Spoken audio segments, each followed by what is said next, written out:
The next movement will be the groin kick. Notice again here, the knee comes up slightly lower than the front kick. My toes are pointing downward so that I strike with the instep. Watch the transition from one leg to another, the smooth motion, also the pointing downward of the toes and the rechambering.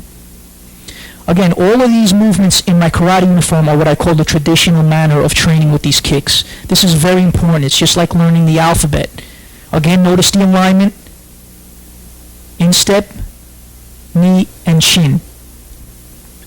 This alignment between the knee and shin is critical for kicking techniques towards the front, especially for beginners who are trying to perfect the motion of the kick. Again, as we watch from the side, notice at the chamber, my toes are pointing downward. I'm already thinking about the striking surface, then the extension, and then of course the rechamber, so that you can kick again or go into a fighting stance and follow up with techniques. Now we use the up and down version. I'm using the rear leg for the groin kick. Again, you don't want to bring your knee up as high as you would for the front kick. This is not as necessary. The front kick is usually targeted towards the solar plexus. The groin kick is below that area. Now you'll notice a slight variation. I'm kicking off the front leg. This is probably more practical in a fighting situation where the lead leg is used as probably the closest weapon to the target. So it's lead leg, kick, step. Lead leg, kick, step. Now we're looking at the groin kick from a natural position, which will probably occur in a fighting situation. Try to learn how to aim the kick to different directions. You may deal with multiple attackers, so you want to be able to throw the front kick and the groin kick effectively to these different angles. Now we're looking at the groin kick off the lead leg and the reverse leg. Notice the skipping action, again, very similar to the front kick. The major change is the striking area, the surface area of the foot.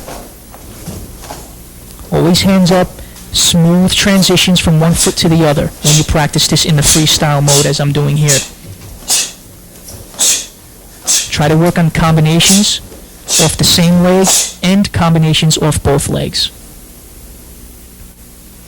Here's an interesting way to practice the groin kick, again from the neutral position, hands on my hip. I'm snapping out some groin kicks. Then I'll work into a more fighting variation of it, hands up, using the lead leg and the reverse leg.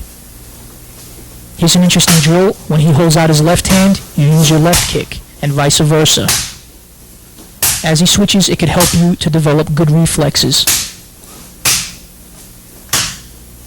Try to work as many combinations as possible so that it's more difficult for you when he makes the change, rather than just sitting there waiting for him to change the mitt. Again, focusing on the striking area, which is the instep when it comes to the groin kick.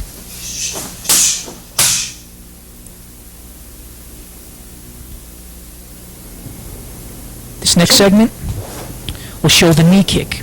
Now, the next couple of kicks, I'm